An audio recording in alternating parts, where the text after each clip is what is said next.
Think you could stop me? Well, you're not sorry. Say goodbye. No! Nah! Hey Heranoob crack catch me.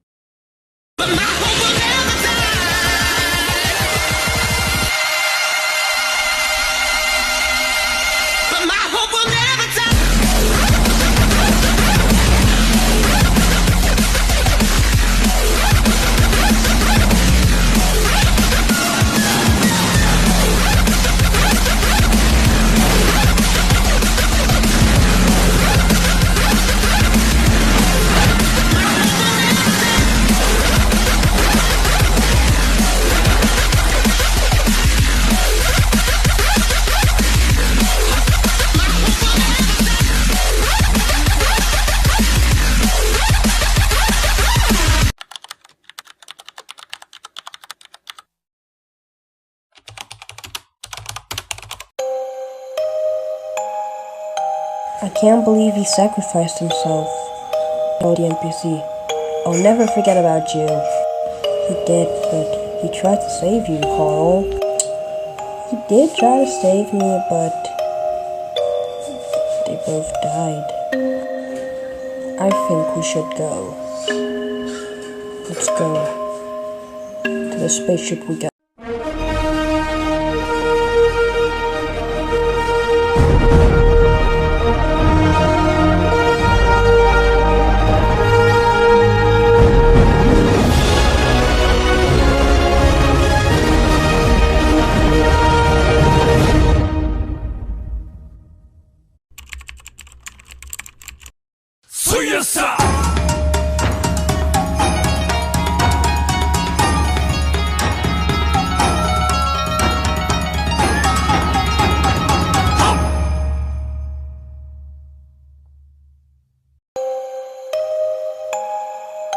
I can't believe he sacrificed himself. Oh, the NPC. I'll never forget about you. He did, but he tried to save you, Carl. He did try to save me, but they both died. I think we should go. Let's go to the spaceship we got. So, this is the spaceship that you were talking about? Is this a rocket? Yes, Carl, it is a rocket. Guys. It's Noob. Yes, it is I, the pro gamer. And now, I'll put this bomb over here until you explode. Quickly, guys, before the bomb explodes, get out, quick! Aren't you coming, Jake? I can't run, my foot hurted. But go with Birdman and take John.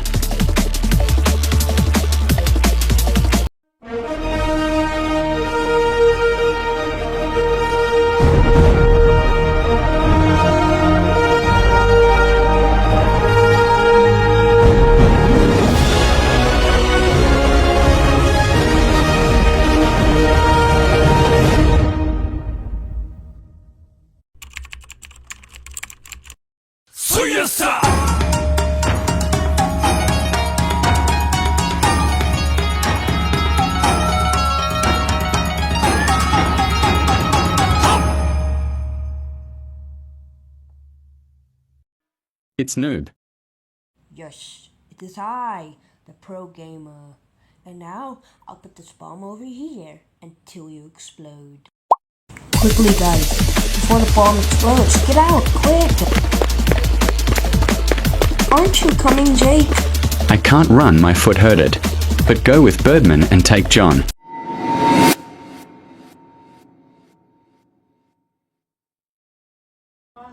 Oh no, Jake is dead. Are you okay, Birdman? I'm fine, Carl.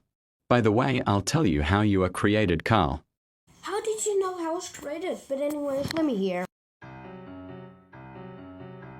In a secret lab, Dr. Clayford and I, Professor Brixworth, were obsessed with Lego bricks. Our lab was filled with bins of colourful bricks. Red, blue, yellow, every colour you could imagine. We dreamed of creating a Lego person who could think, move and maybe even feel. Our biggest project, Project Lifepiece. The goal? Bring a Lego minifigure to life. We designed the perfect figure: yellow head, blue torso, red legs. Piece by piece we assembled him, then placed him on a special platform and flipped a giant switch.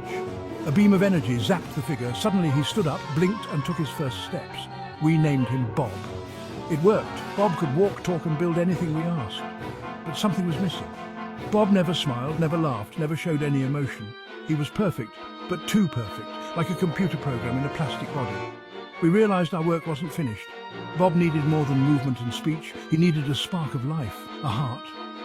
Dr. Clayford and I went back to the drawing board, determined to solve the puzzle. We knew we had to find a way to give our creations real feelings. The lab buzzed with new ideas and hope. We were ready to try again, to build not just a body, but a soul. The next experiment would change everything. The quest for a true Lego heart had begun. We started building a new minifigure, hoping for something different. This one had a green torso and a funny hat. Maybe a happy personality would follow. We adjusted the energy beam, pouring all our hopes into this creation. When we flipped the switch, the beam glowed golden. The minifigure, Bernie, sat up and looked around with curiosity. He smiled, took a red brick, and giggled as he built a wobbly tower. When the tower fell, Bernie looked sad, then shrugged and started again. Bernie could feel. He had emotions. He became our first Lego person with a real personality. Bernie was our cheerful lab assistant, always eager to help. We'd finally discovered the secret, building a heart, one click at a time. With Bernie's success, we built a whole team, each with unique personalities. Carlson, the strong builder in an orange vest. Toes, the clever problem solver in black. John, the brave adventurer with a pilot's helmet. Finally, we created Carl, the leader, combining all their best traits. When Carl came to life, he smiled at his friends, ready for adventure. Together they built castles, raced cars and crossed bridges. They became heroes in their own world, facing new challenges every day. Each relied on the other's strengths. Toes for brains, Carlson for muscle, John for daring, and Carl for heart. Dr. Clayford and I watched with pride. Our Lego team was more than creations, they were friends. Every day brought a new story. We had built something truly special. One day, a strange glitch began to infect the Lego world. Bricks flickered and disappeared, then reappeared. At first, barely noticed. But soon walls vanished, wheels disappeared, and colours faded. The world grew unstable, the ground shaky beneath their feet. Dr. Clayford and I frantically searched for the cause. We found a flaw in the original code, a tiny mistake now threatening everything. If we couldn't fix it, the entire Lego universe would be erased. Bernie, sensing the danger, woke from his recharge. He saw the countdown timer ticking toward disaster. Bernie knew he had to warn Carl and the team before it was too late. The race to save their world had begun. Bernie found the team as the world crumbled around them. He explained the glitch and the countdown to erasure. The team sprang into action. Toes analysed, John planned, Carlson built defences. But Carl realised the solution wasn't just building or fighting. They traced the glitch to the original creation platform, a swirling vortex of corrupted code. Nothing worked. The world was falling apart. Carl understood his own life code was the missing piece. He bravely stepped into the vortex, telling his friends, "Remember our adventures. Keep building." A flash of red light filled the lab. The glitch stopped. The world was saved. But Carl was gone. His friends stood in silence, honouring their hero. Carl's sacrifice gave them hope to rebuild.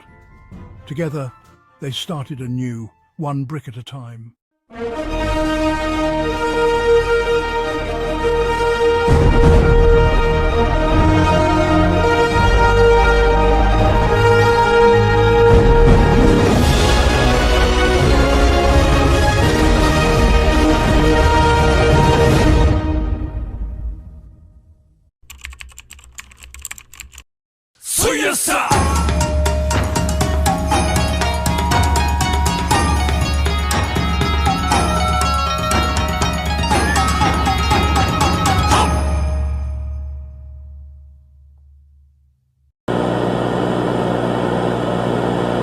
Once a cheerful clay and brick comedy series from the 1950s, The Carl Show aired on local cable between 1954 and 1994. The show featured Carl, Bob, Toes, Carlson, John, and Bernie, Lego men who taught lessons, told jokes, and lived in the quiet Lego town of Bricksville.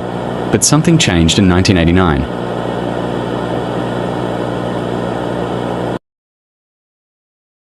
So, John, did you found Carl? Yeah, I do found him, but I don't even know what does he look like. Shall we go there?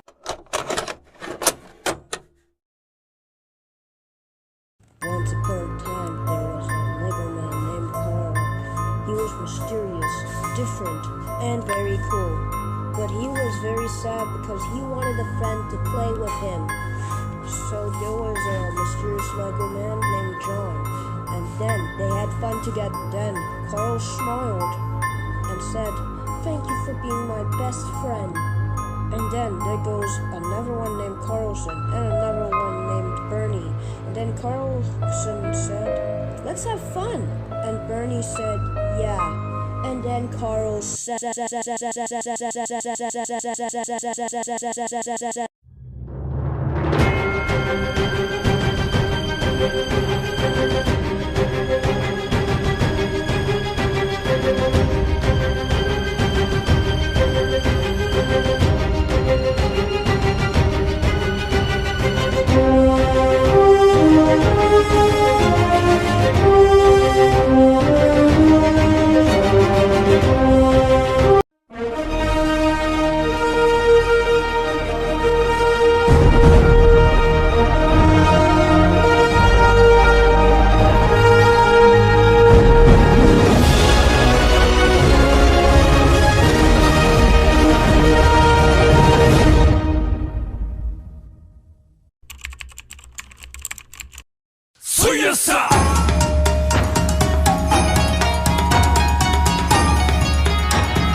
Okay, so I have to get fruits and food for my friends, and Carl told me that a VHS tape is somewhere in the forest. What's this, a VHS tape? "John, wake up." What is it? Wait, how am I still alive? Do we have to go to the lab quick? Yeah, let's go. Let's put it inside. Once upon a time, there was a Lego man named Carl. He was mysterious, different, and very cool. But he was very sad because he wanted a friend to play with him. So there was a mysterious Lego man named John. And then they had fun together. Then Carl smiled and said, "Thank you for being my best friend." And then there goes another one named Carlson and another one named Bernie. And then Carlson said, "Let's have fun." And Bernie said, "Yeah." And then Carl said,